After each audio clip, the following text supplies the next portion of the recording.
Welcome to a beautiful Thursday morning. It is the 10th day in February 2022, and it is the newspaper review. If you're just joining us for the first time, I welcome you specially. My name is Esther Kalu. Newspaper review this morning, we are being joined virtually with our guest, Joseph Onyekwere, Deputy Editor Features, The Guardian newspaper. Thank you for joining us on the newspaper review this morning. Thank you so much for having me. Yeah, I'd like to go straight to the petrol scarcity issue. First, I know we had the conversation just yesterday, but what has been the difference for you today, and how have you been affected with fuel scarcity?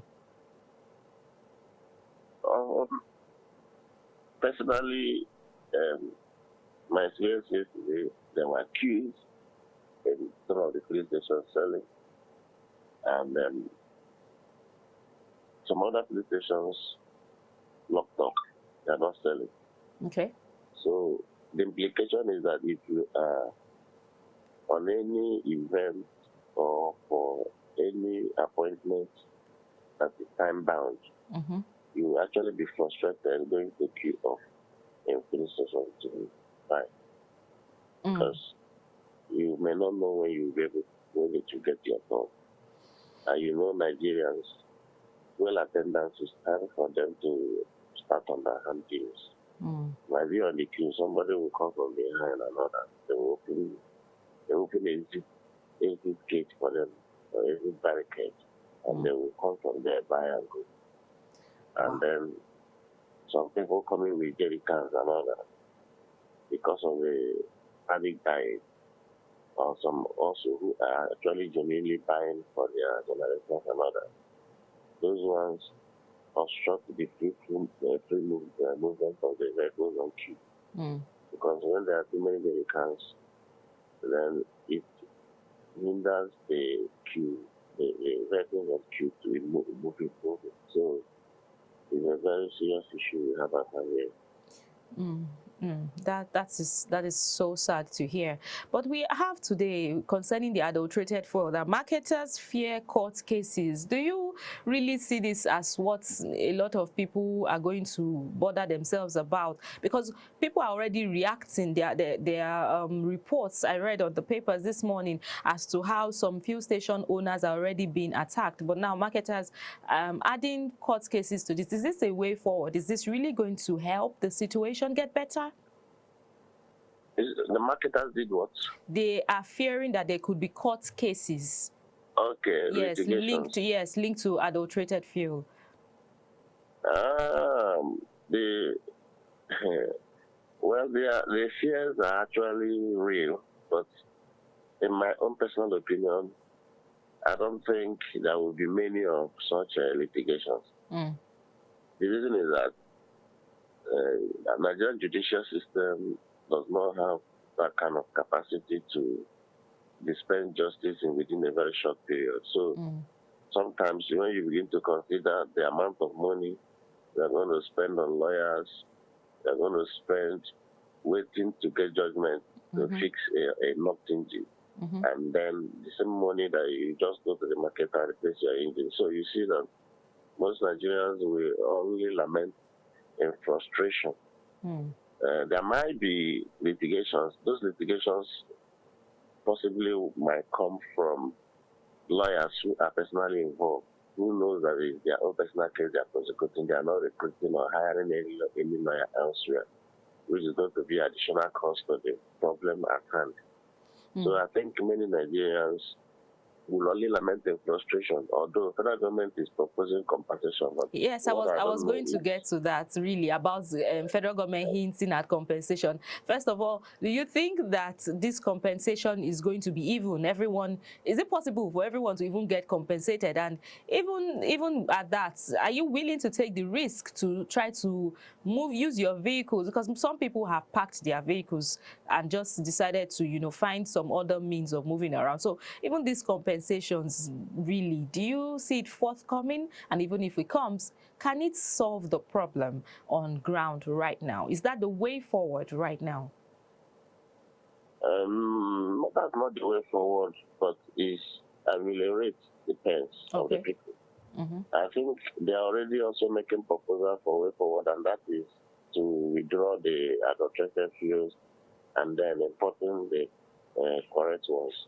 Those are the way forward, which they also say they have started doing and have promised that in a very short while there will be a clout. Okay. At least by Friday, that's what they say. But the issue of compensation is something that is not very clear to me. I just think that it's a political statement to try to calm the nerves of these victims whose vehicles have been damaged at this critical period in our national life when the economy is at its knees and things are very hard on people.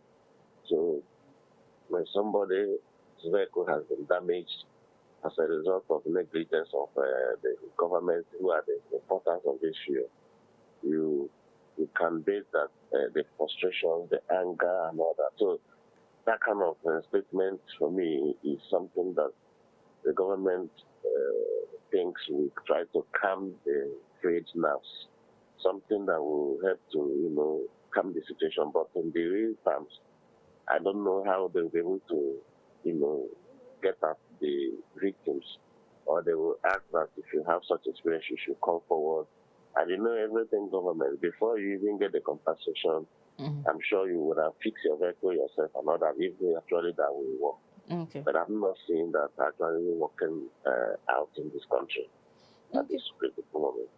All right, let's hope that by Friday, like you said, we would even get a difference. I mean, I even saw reports that by the weekend, we hope that this ends in our system. But now let's talk about something that is different from the fuel saga and all that we have been going through, trying to move around in Nigeria. The House of Reps have made moves to restrict public officials from using public funds for medical trips. And I've heard you mention one time that if you're a public figure, you're a public property. So now this bill, this is a move, yes, and it is aiming to restrict public officials, and the focus is from using public funds. Now, public funds for medical trips. That's the first part of it. So I'd like to ask, first of all, where do you see this going? Is this attainable? Is this achievable? Even though this is more like the first time, it's just a bill that is seeking yet. But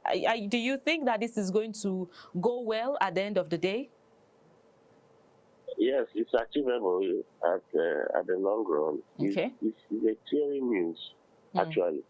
And these are something that people have been proposing that, look, we should go this direction. But the government and our lawmakers have always kept deaf ear. But now they are responding. But my main concern is the enforcement. It's the enforcement. I don't think at the immediate the law will be able to create the expected impact. That's not the first time we're working on. If it passes and is signed into law, if the law will be there for check, but I know the public officials will find a way to subvert it. They will claim they are going on their personal money. They may claim that they are going for holidays, but they quietly go there and do their checkups and all that. They would find a way to circumvent the law.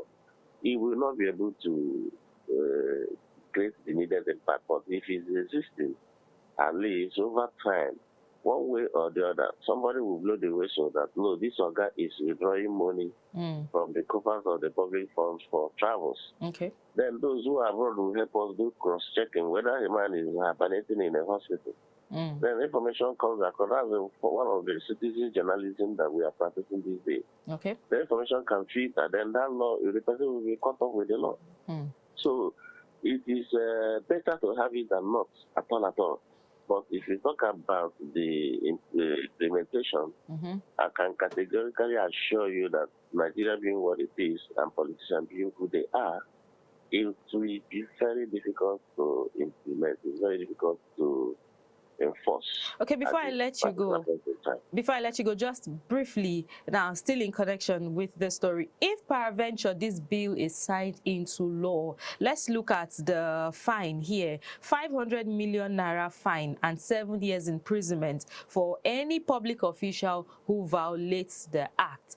Is this enough to discourage people from for even thinking about making this kind of moves? Because if 500 million naira is a huge sum, you know, and if as a as a public official, you don't have the money to even go for this treatment, and you did, and they're asking you to pay a fine of 500 million naira that you still don't have, is this achievable? Does this look like it is enough to stop people from even bearing the thoughts in the first place? Yes, it's very appropriate. Okay. The reason is that it's optional. If you pay the 500 million, you will be let go. If you don't have it, you serve 7 years. So that's why it's very good. If you have the 500 million, which you should have used it to attend to yourself here in this country, go to private specialist hospitals, but then if you now go to use public fund outside, maybe you will even spend more than that 500 million outside because it's not your personal money. Then when you are fined here and convicted, you pay from your personal pocket that 500 million, which you ought to have spent to take care of yourself here and still have some change. But if you don't have it, you serve 7 years. That's very appropriate, in my opinion. Okay, now because I still have a bit of time, let me just chip this in. This came up in the paper surprisingly this morning, and it is on the Guardian newspaper. House of Reps ask governments to declare national emergency on ritual killings. First, national emergency, ritual killings. When you saw that story, what brought about this particular report? Yes, the House of Representatives has called on the federal government to do it, but yes, how do you think we got to that point where it has to become a national matter? Yeah, because of the moral decadence, we have many unparented parents, people who are sharing children. They call themselves baby papa, baby mama. They're not interested in creating values and then passing instructions to raising children. It's not about bringing children to the world. It's about the values you raise them with, So many people are unparented and they are just busy making children. So today we have degenerated to such extent that we have young people, 18, 19, who have no value for life. Then they think that they can make money by killing other fellow human beings. That's massive humanity to man. And it's getting a very alarming rate this period where they now engage in what we call Yahoo Yahoo. But there are people above 18. There are people above 18 and 19 that are also involved in. There have been reports where they have been involved in ritual killings as well. Yes, it's not about the age actually, but I'm just telling you that the proportion. That now, usually before it is about the older people, but these days you now start even from a very tender age because everybody just wants to meet up and they believe that ritual, if you do rituals, you are going to make money. And then we have elderly ones doing it. So some people sometimes do it by way of kidnapping too, and then they will just kill the person if the person does not give them money. So it's getting to a very alarming rate. And then it should actually be a national emergency. But unfortunately, I don't know what the government is doing to rein in on these criminals. I don't know. But I think everybody should be part of it. The religious organizations, the non-governmental organizations, even the National Orientation Agency, the federal government, everybody. So the call is a wise one. But my worry is, why would even the National Assembly making the call? Is it not the Federal Executive Council on their own that should be worried more than every other person? This kind of circumstances disparages their government. It puts them in bad light. So it should be the executive that should even be more worried. He should be the one to, continuously raise these concerns and then call on security agencies to rein in on these criminals. But that's not happening. That's why, out of frustration as the representative of the people, the lawmakers are even shouting. But for me, are we going to get any result? Well, possibly we may, but certainly not in the government. Thank you so much for your thoughts, Joseph Onyekori. Thank you for joining us on the newspaper review this morning. Thank you so much for having me. Thank you. Do have a great day ahead. Same to you. That's where I'll have to wrap it up on the newspaper review this morning. Thank God tomorrow is Friday, so we still have the newspaper review coming up tomorrow. But more details of this particular report, of what we have seen, some of the stories we have seen on the newspaper review, will come back to you at 3 p.m. and 9 p.m. today. You want to stay tuned for that. But till I see you again, my name is Esther Kalu.